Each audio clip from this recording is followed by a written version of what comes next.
नमस्कार, मैं दीपक कुमार आप सभी का स्वागत करता हूं दादा डायलॉग में। दोस्तों, आप सभी से निवेदन है कि वीडियो को देखिए, लाइक कीजिए, शेयर कीजिए, चैनल को सब्सक्राइब कीजिए। दोस्तों, एक बार फिर से नया भारत और नए भारत के प्रधानमंत्री नरेंद्र मोदी का जलवा पूरे विश्व ने देखा है। जी हाँ, और जिस तरीके का असर इस समय वर्तमान समय में भारत और भारत के प्रधानमंत्री नरेंद्र मोदी का वैश्विक स्तर पे है, उसका कोई तोड़ कोई मुकाबला नहीं है। जी हाँ, जिस समय अभी वर्तमान के समय में भारत या भारत के प्रधानमंत्री का आलोचना करने की हिम्मत धरती पे किसी भी देश या उनके नेताओं के पास नहीं है। कोई हिम्मत नहीं कर पाता है कि वह भारत या भारत के प्रधानमंत्री का किसी भी फैसले पे आपत्तिजनक आलोचना कर सके। ऐसे समय में एक ऐसा देश जिसका भारत से किसी भी प्रकार से तुलना नहीं किया जा सकता है, एक भारत का शहरनुमा जो क्षेत्र है उसके बराबर का वह पिद्दी सा देश, उस देश का सत्ताधारी दल और उनके नेता प्रधानमंत्री नरेंद्र मोदी और इस बदले हुए भारत का अपमान करके किस तरीके से तबाह हो गया है, यह सिर्फ दूसरे देशों के लिए नहीं, भारत में रहने वाले उन भारत विरोधी और नरेंद्र मोदी विरोधी नेताओं के लिए भी एक बड़ा संदेश है। दरअसल आप सभी को पता है कि 2 जनवरी को प्रधानमंत्री नरेंद्र मोदी जी अपने ही देश के एक सबसे खूबसूरत हिस्सा, जहां पे प्राकृतिक का ऐसा खूबसूरती है जिसके सामने बड़े बड़े विदेशी टूरिस्ट डेस्टिनेशन फेल है, लक्षद्वीप की यात्रा पर थे। उनका यह यात्रा लक्षद्वीप के लिए बहुत ही महत्वपूर्ण था। अपने उस यात्रा के दौरान प्रधानमंत्री नरेंद्र मोदी जी ने 1150 करोड़ रुपए का परियोजना लक्षद्वीप को दिया है। लेकिन प्रधानमंत्री नरेंद्र मोदी जी उसी यात्रा के दौरान लक्षद्वीप के उस प्राकृतिक खूबसूरती को, लक्षद्वीप के उस खूबी को देश और दुनिया से परिचय करवाया, जिस लक्षद्वीप को अब तक सिर्फ भारत के कुछ चुनिंदा लोग जानते थे, जिससे सिर्फ कुछ ही ऐसे व्यक्ति परिचित थे जो वहां आते जाते थे। ऐसा नहीं कि लक्षद्वीप में कोई पहले नहीं जाता था, बहुत से लोग जाते थे, लेकिन जिस तरीके से आज लक्षद्वीप को पूरा देश और दुनिया ने जाना है, इससे पहले नहीं जानता था।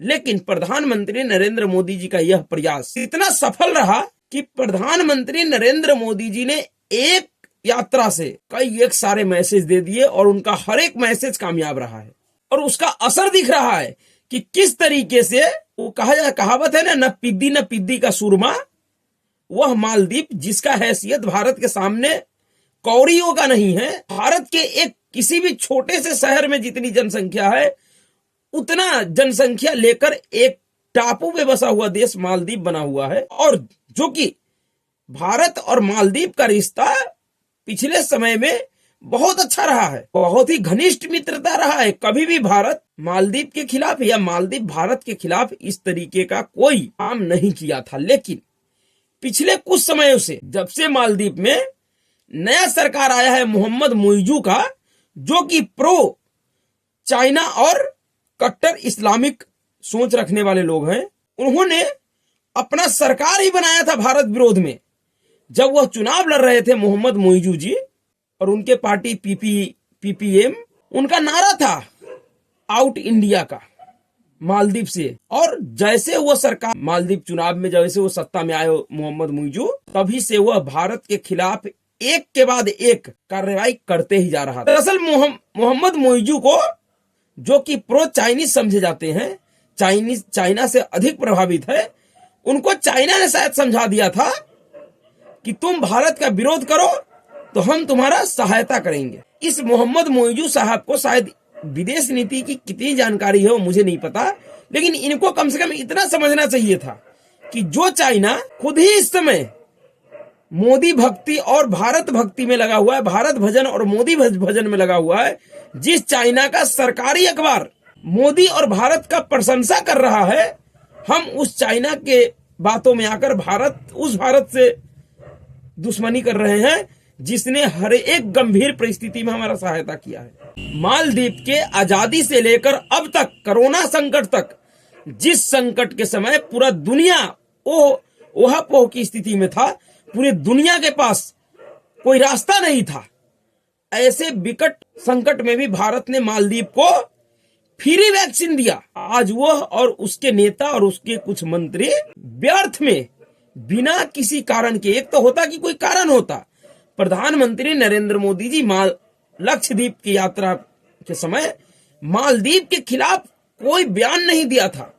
उन्होंने मालदीव का जिक्र तक नहीं किया। उन्होंने सिर्फ अपने देश में एक प्राकृतिक सौंदर्य से परिपूर्ण एक ऐसे जगह को देश और दुनिया से परिचित करवाया जिसको अब तक लोग जानते तो थे लेकिन उस तरीके से नहीं जानते थे। लेकिन व्यर्थ में मालदीव उसको अपने खिलाफ ले लिया। जैसे कहा जाता है नहीं कि चोर के दाढ़ी में तिनका, वही स्थिति मालदीव के साथ हो गया, मालदीव के नेताओं के साथ हो गया।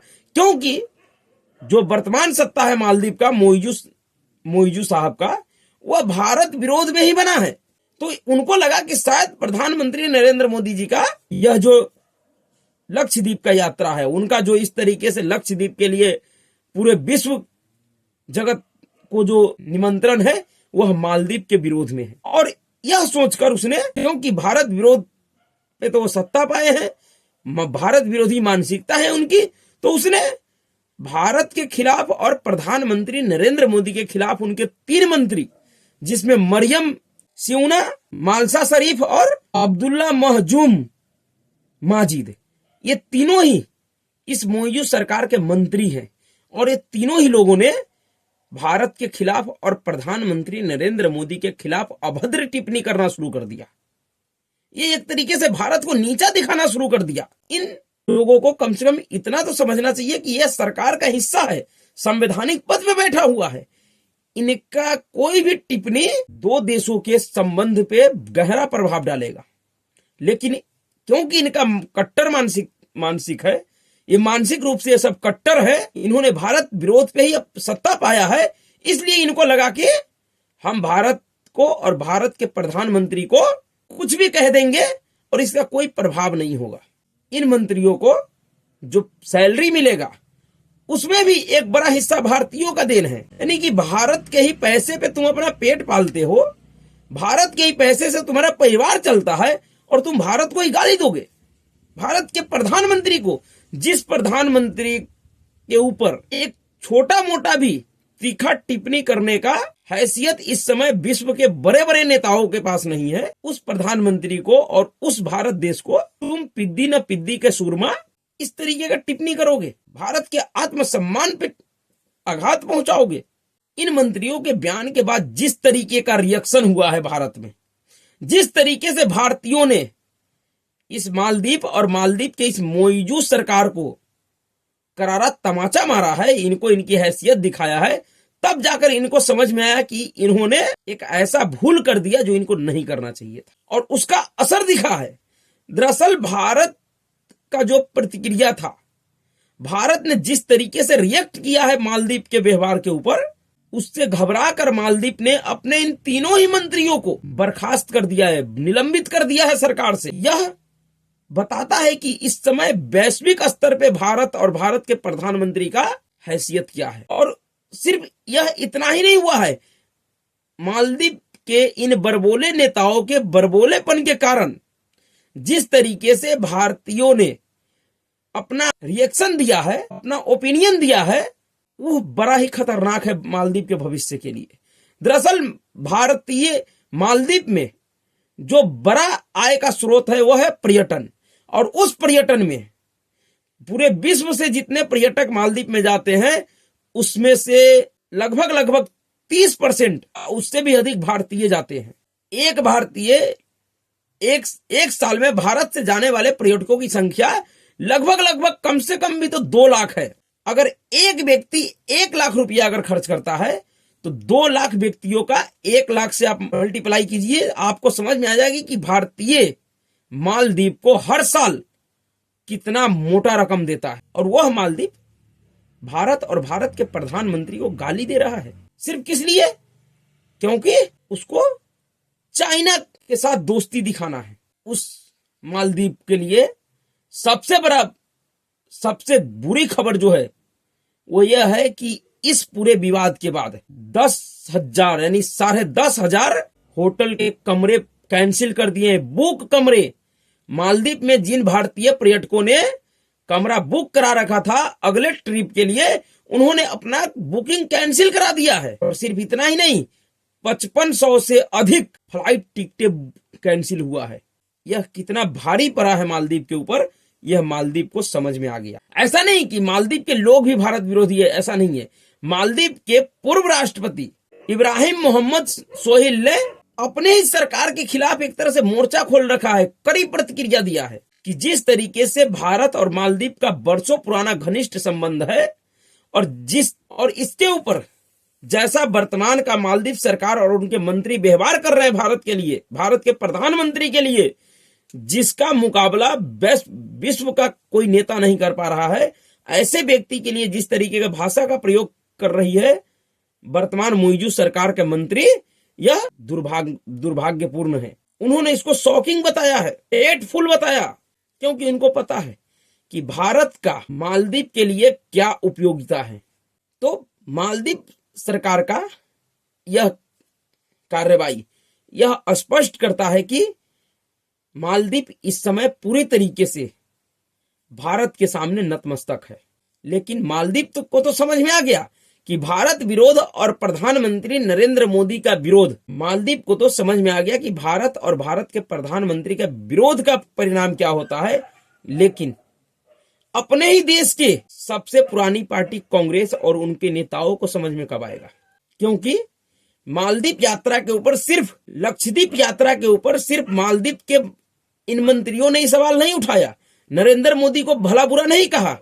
अपने भी देश के सबसे पुराने पार्टी कांग्रेस पार्टी के राष्ट्रीय अध्यक्ष मल्लिका अर्जुन खड़गे का भी जो बयान था वह मरियम सियोन के बयान से कम नहीं था। मल्लिका अर्जुन खड़गे ने भी उसी तरीके से प्रधानमंत्री के उस यात्रा को नाटक बताया है, तमाशा बताया है, जिस तरीके से मौजूद सरकार की मंत्री मरियम सियोन ने बताया था। तो मरियम सियोन को और उनके राष्ट्रपति मोहम्मद मोइजू को तो समझ में आ गया, लेकिन इन कांग्रेसियों को कब समझ में आएगा? जिस तरीके से कांग्रेस पार्टी हर एक मुद्दे को सिर्फ एक राजनीतिक मुद्दा बना देता है, इनको कब समझ में आएगा कि भारत विरोध का असर इस समय क्या है, भारत विरोध करने का मतलब क्या है। ये लक्षद्वीप का यात्रा सच में ही एक बहुत बड़ा संदेश था प्रधानमंत्री नरेंद्र मोदी की वजह से, नरेंद्र मोदी जी के तरफ से विश्व को एक बड़ा संदेश था और साथ ही साथ मालदीव को भी। लेकिन इस पूरे विवाद में मालदीव और उनके जो ये मंत्री है ये सब बेवजह पर गए। अगर मालदीव कुछ नहीं बोलता तो इसमें उसका बड़प्पन होता, लेकिन प्रधानमंत्री नरेंद्र मोदी ने जाल फेंका और जाल फेंकते ही एक कट्टर सोच से प्रेरित इस समय मालदीव के सरकार और उनके मंत्री फंस गए। और उनका फंसना और इस तरीके से भारत सरकार और प्रधानमंत्री नरेंद्र मोदी के सामने सरेंडर करना, यह वैश्विक स्तर पे एक बहुत बड़ा संदेश दे गया। यह मालदीव, यह लक्षद्वीप और लक्षद्वीप के भविष्य के लिए एक बहुत बड़ा बदलाव लेकर आएगा। जिस तरीके से मालदीव के अनुचित व्यवहार पर भारत के हर एक वह व्यक्ति जो भारत से प्यार करता है उसने एकजुटता दिखाया है, जो राजनीतिक से हटकर भारत के साथ खड़े हुआ है, भारत की तरफ से उस कट्टरवादी सोच को जवाब दिया है, यह उस सब का जीत है। लेकिन ऐसे मौकों पे भी जो कांग्रेस पार्टी जो पार्टी कहती है कि हमने इस देश को आजादी दिलवाया, यह सच है। लेकिन जो कांग्रेस इस देश को आजादी दिलवाया और जो कांग्रेस अभी है, ये दोनों ही कांग्रेस में जमीन आसमान का फर्क है। वह यह कांग्रेस नहीं था और यह कांग्रेस वह कांग्रेस नहीं है। यह देश को समझना चाहिए। इस समय का जो कांग्रेस है वह जिस तरीके से मालदीव का मौजूद सरकार है, इस समय का कांग्रेस का अगर तुलना किया जाए तो उससे कम कुछ भी नहीं हो सकता है। जितना भारत के खिलाफ कट्टर सोच मौजूद सरकार का है, उससे कहीं अधिक कट्टर सोच भारत और भारत के हितों के खिलाफ वर्तमान में कांग्रेस पार्टी और उनके नेताओं का है। इस समय पूरा कांग्रेस और उनके नेता मोदी को भारत और भारत को मोदी समझ बैठा है। उनको समझ में ही नहीं आता कि हम मोदी को गाली दे रहे हैं या भारत को। हम विरोध किसका कर रहे हैं, नरेंद्र मोदी का या भारत का। लक्षद्वीप के दौरे का विरोध करके कांग्रेस पार्टी ने यह साबित किया कि कांग्रेस पार्टी भी वर्तमान में मौजूद सरकार से कहीं बड़ा भारत विरोधी है। अगर कांग्रेस पार्टी और उनके नेता समझदार होता, खास करके राष्ट्रीय अध्यक्ष जो एक पुराने राजनीतिज्ञ हैं, वो पुराने राजनेता हैं, अनुभवी राजनेता है, लेकिन उनका भी मोदी विरोध में इस तरीके से बहक जाना कि जो फैसला प्रधानमंत्री नरेंद्र मोदी भारत और भारत के भविष्य के लिए ले रहा है, जिससे सीधे सीधे भारत का हित जुड़ा हुआ है, उस फैसले पे भी, उस संदेश पे भी सवाल खड़ा करना एक कांग्रेस पार्टी का संकीर्ण मानसिकता का उदाहरण है। प्रधानमंत्री नरेंद्र मोदी के उस मैसेज को भारत विरोधी मौजूद सरकार समझ गया, उसका मंत्री समझ गया, लेकिन कांग्रेस के राष्ट्रीय अध्यक्ष को नहीं समझ में आया कि ये जो प्रधानमंत्री नरेंद्र मोदी जो अपना फोटो डाल रहे हैं, जिसके लिए वो एक तरह से निवेदन कर रहे हैं लोगों से, उसका अर्थ क्या है, उससे भारत का हित कितना जुड़ा हुआ है। लेकिन ऐसे मुद्दे को भी कांग्रेस पार्टी विरोध का मुद्दा बना दिया, तो इन दोनों में कांग्रेस पार्टी और मौजूद सरकार में कोई फर्क नहीं रह गया था लक्षद्वीप को लेकर। लेकिन मौजूद सरकार और उनके मंत्रियों को तो उनका हैसियत समझ में आ गया, उसको उसका कीमत चुकाना पड़ा है और आगे भी चुकाएगा। लेकिन इस कांग्रेस पार्टी का क्या, इसको कब उसका कीमत चुकाएगा? ये कांग्रेस पार्टी कब उसका कीमत चुकाएगी? उसका सजा कांग्रेस पार्टी को क्या मिलना चाहिए? लेकिन इस देश का जनता अब किसी तरह के भारत विरोधी को बर्दाश्त करने के मूड में नहीं है, चाहे वो विदेशी हो या देशी। कोई भी अब अगर भारत के खिलाफ, भारत के हितों के खिलाफ अगर कोई बयान देता है या भाषण करता है, तो उसको बर्दाश्त नहीं करेगा यह बदला हुआ भारत। मालदीव विवाद पे भारत के लोगों ने यह स्पष्ट किया है, और मालदीव में घटी हुई इस घटना का सबसे ज्यादा अनुसरण अगर किसी को करना चाहिए तो कांग्रेस पार्टी और उनके नेताओं को करना चाहिए कि इस समय भारत विरोध का मतलब क्या है। भारत विरोध का अर्थ है कि पूरे तरीके से तबाह हो जाना। लेकिन ये जो कुछ भी हुआ है, यह वैश्विक स्तर पे भारत के उभरते हुए उस छवि को कहीं और मजबूत कर गया, और प्रधानमंत्री नरेंद्र मोदी का फिर से जलवा दिखा है पूरे वैश्विक स्तर पे। जिन दलालों को, जिन खैरातियों को, जिन चमचे चाटुकारों को यह समझ में नहीं आता है कि प्रधानमंत्री नरेंद्र मोदी के आने से क्या बदला है, उसको मालदीव के हर एक खबर को देखना चाहिए। इस समय मालदीव के स्थिति को समझना चाहिए कि मालदीव में स्थिति क्या है, किस तरीके से मालदीव में उथल पुथल मचा हुआ है। उसका एकमात्र कोई कारण है तो वह प्रधानमंत्री नरेंद्र मोदी और उनका वह अपील है जो उन्होंने लक्षद्वीप के लक्ष्य को साधने के लिए किया है। लक्षद्वीप में जाके उन्होंने जिन लक्ष्यों को साधा वह पूरी तरीके से सफल रहा है। यह होता है 24 घंटा जो 24 आवर्स पॉलिटिशियन होते हैं उनमें और पार्ट टाइम पॉलिटिशियन के बीच फर्क। जो हमेशा राजनीति करते हैं उनको पता है कि किस मौके का हमें कहां पे उपयोग करना है, किन शब्दों को हमें कहां पे रखना है। और जो पार्ट टाइम नेता होते हैं वो राहुल गांधी और मोहम्मद मोइजू जैसे होते हैं, जिनको यह कुछ नहीं पता कि हमें कहां बोलना है और कहां चुप रहना है। और जब उनको ये नहीं पता होता है तो उनके साथ वही होता है जो आज मालदीव के साथ हो रहा है या भारत में कांग्रेस के साथ हो रहा है। दोनों को एक दूसरे से सीखने की जरूरत है अगर भविष्य अच्छा रखना चाहते हैं तो अभी के लिए इतना ही। अगर आपको वीडियो अच्छा लगा तो वीडियो को लाइक कीजिएगा, शेयर कीजिएगा और चैनल को सब्सक्राइब कीजिएगा। नमस्कार।